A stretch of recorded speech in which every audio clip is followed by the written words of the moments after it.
Well, welcome to another Down the Rabbit Hole video. We're going to talk about a Star Trek episode. I've done all these things with Star Trek, talked about my history with them and various gizmos and props that I've got, but I haven't actually done any discussion about actual Star Trek episodes themselves, and I don't want to do the usual stuff everybody talks about, Balance of Terror and all that kind of, Mirror Mirror, all those really iconic Star Trek episodes that everybody loves. I want to talk about a couple that are well off the beaten path and strange, especially this one. I want to talk about Obsession. Third season, well into the series. It's an odd duck, and I wanted to discuss why. I actually had a conversation years ago with a guy that I knew who worked on Star Trek The Next Generation, Richard Arnold. I was at his place and we were watching classic Star Trek, and Obsession came on, and I remember thinking, oh yeah, this is great because of A, B, and C. And he was really shocked. He's like, no, this is not what Star Trek is all about. I'm like, but it says Star Trek in the name, so that's kind of an odd criticism. But now that many years have gone past, it is a strange episode. Now, I'm sure there are people who will look at a lot of original series and cringe because it's the 60s, it's a different value set, Although Gene Roddenberry did a good job of kind of parlaying men and women working equally together on the board of Starship, there's no doubt the guest writers of the week had struggles with some of that, and there was a lot of minimizing women's roles to things like, look at Mudd's Women, for example. We're selling these wives off to these miners. That kind of thing. It is hard to apply any modern value system to classic Star Trek episodes sometimes. But this particular episode, Obsession, is weird and good and bad in the overall tone, the overall brand of what Star Trek at large is all about. So I wanted to discuss it. Now, I happen to have my data pad standing by here. So, let's just see. What I wanted to mainly discuss was how... there we go. Yes. It is basically Moby Dick. There's no getting around it. This is Moby Dick, the episode for Star Trek. Kirk has encountered something in his past, now it's come back to haunt him, and he is hell-bent for leather on killing this thing. It's Moby Dick. We all know that. But it has some pretty weird points to it. First of all, the alien. It's a gaseous cloud. It's just some white fog smoke thing that they put on the set. And what I like about that is it's not a typical alien that we ever encounter in Star Trek, especially the original series. I'm not going to bother with Next Gen and the movies and all that kind of stuff, but just thinking about it, typically for a 60s television show, their budget was very limited. And so to have anything more than a guy with some makeup on his forehead or a weird, mask pulled over his head. You did well with Devil in the Dark, where you had the pizza burrowing through the mining colony. That was good. This one, this gaseous, cloudy creature that's in this adventure, is off the standard chart for a Star Trek villain or monster.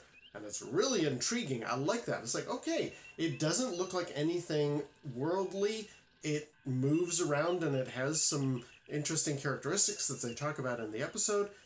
This is cool. I like this. So I really like the fact that it's a gaseous cloud creature, and what it does is it moves over its enemy and it sucks all their blood dry, or all the red blood cells out of their blood. It's very, very cool, unique, interesting, vampiric monster of the week. Great stuff.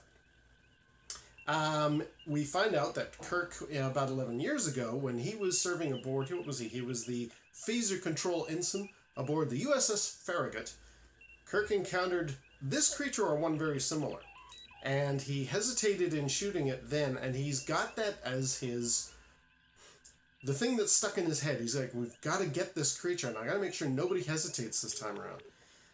It's worth noting that currently we got Star Trek New Worlds playing, where Captain Pike is the main character, and we're sort of learning pre-original series timeline stuff. There is a representation of a new actor playing Kirk in that particular timeline, and he is aboard the Farragut. So this is somewhat timely. We're talking about Kirk aboard the Farragut in this episode, and also Kirk is aboard the Farragut in the current television show, so that's kind of cool. What else we got? Now, the away team gets attacked. I'm not going to go into too many spoilers. I'm going to go cover about first half of the episode. I recommend you check it out after hearing the weird nature of this episode here. But the landing party gets attacked. The red shirts all get killed, except for one, Rizzo, who is very, very heavily wounded. They take him back aboard.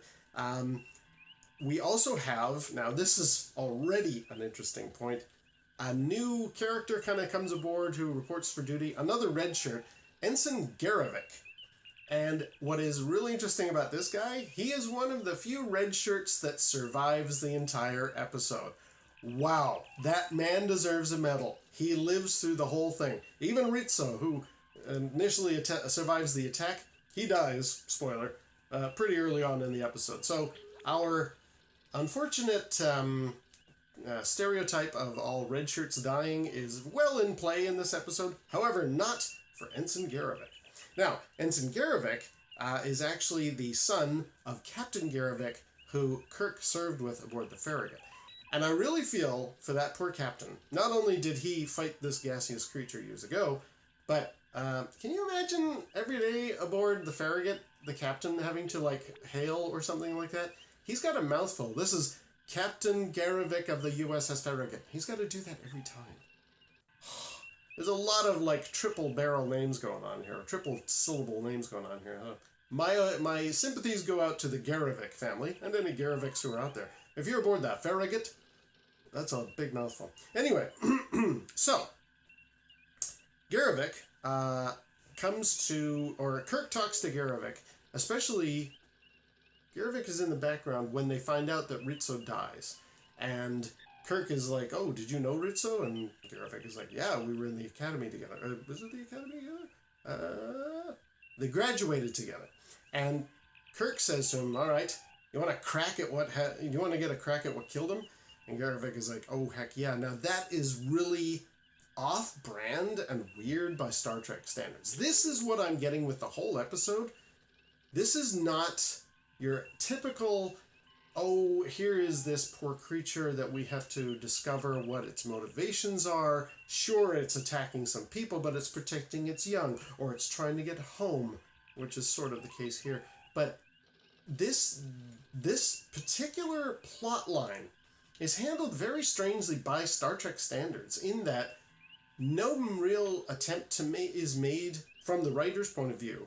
There's no real attempt made to find out how we can have a peaceful solution to this situation. Kirk wants to kill it because 11 years ago he didn't, and Garovic wants to kill it because it got his buddy Rizzo, and also his father died in command of the Farragut. So there's a lot of, like, characters that want this thing dead, and there's really no kind of other side of the story. There's no flip to it. There usually in any Star Trek, even original series like Devil in the Dark, usually it's like, okay, here's this monster. No, it's not a monster. It's just trying to do.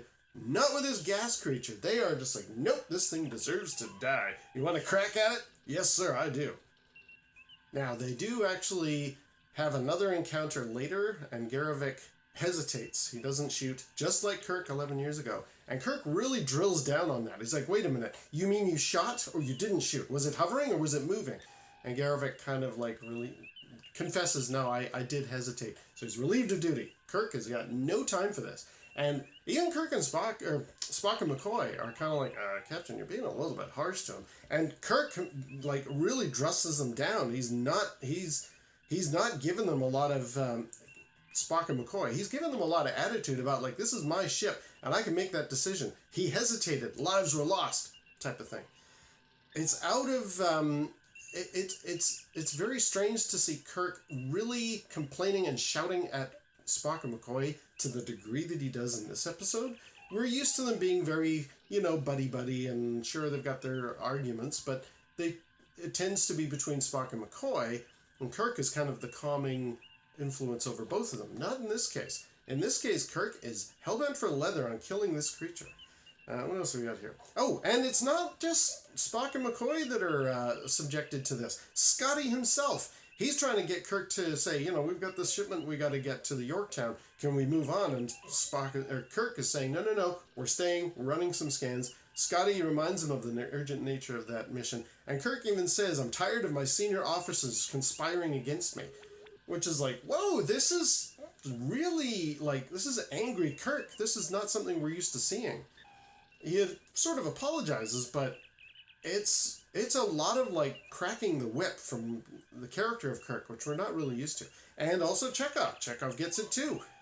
He tries to run a scan, and Kirk is like, well, how many times did you scan? Twice, sir. Well, do it 20 times if you have to. He's really on their case a lot. Again, we're doing the Moby Dick thing, so I get it. But anybody who's kind of used to Star Trek as being much more chummy, trouble with tribbles, we're all in this sort of happy-go-lucky family group together. No, we're not. Not in Obsession. So, McCoy comes to Kirk's quarters. And, just trying to make him, you shouldn't feel so guilty about what happened 11 years ago. Don't take it out on Garevik. He's trying to reason with him, trying to make him feel like, all right, maybe you're getting obsessed about this thing. And Kirk gets real mad about that, too. He starts to zero in on how evil the alien is. And McCoy is just like, okay, you're really, you're treating this thing like it's an obsession.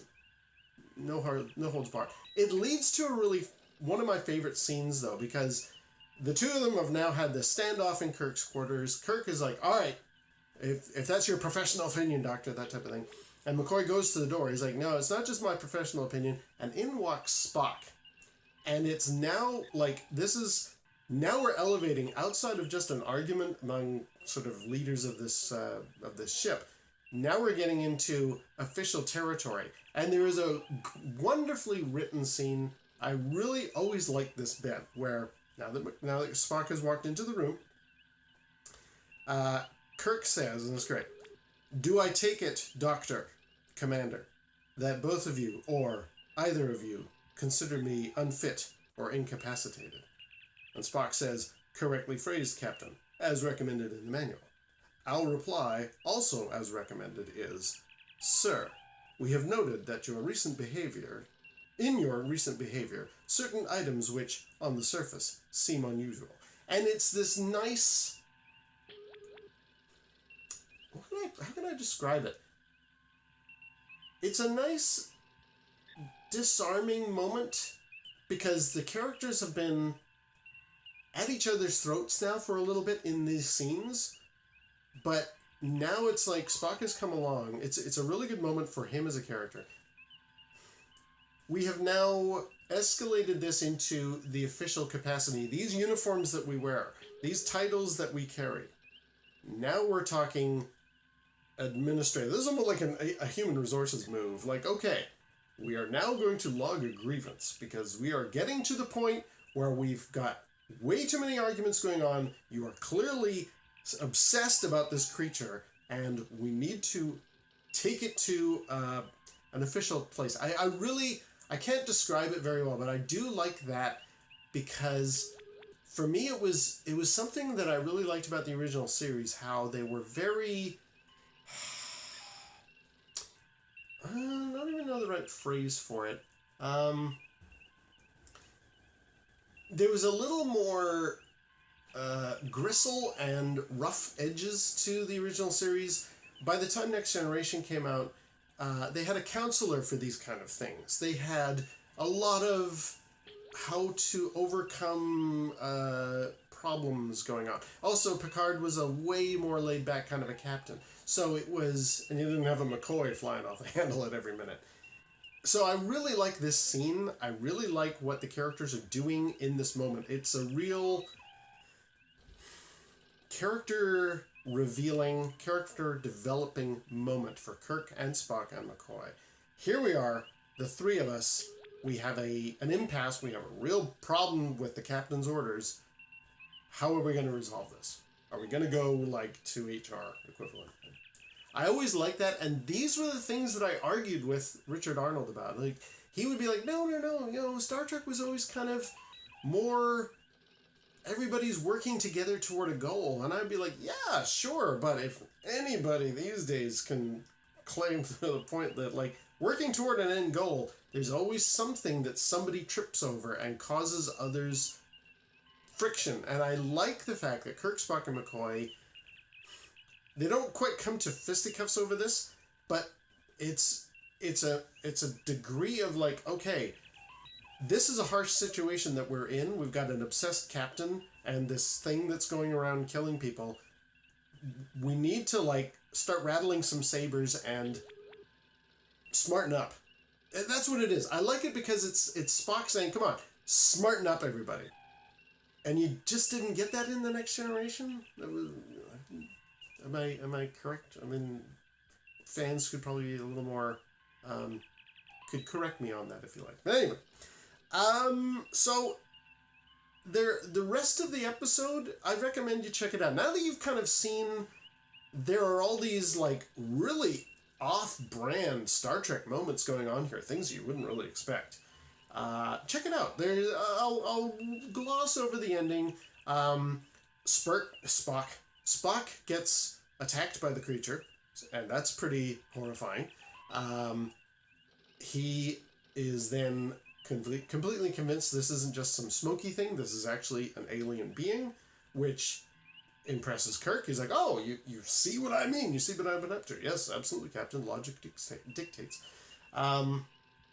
And they are determined to chase. They chase it. They take it to a planet. They are, throughout the entire episode, determined to kill it. That never changes in the tone and the attitude, which I always find really, really surprising. So, yeah, I'm not going to like give away too much more of the ending, but I recommend you check out Obsession.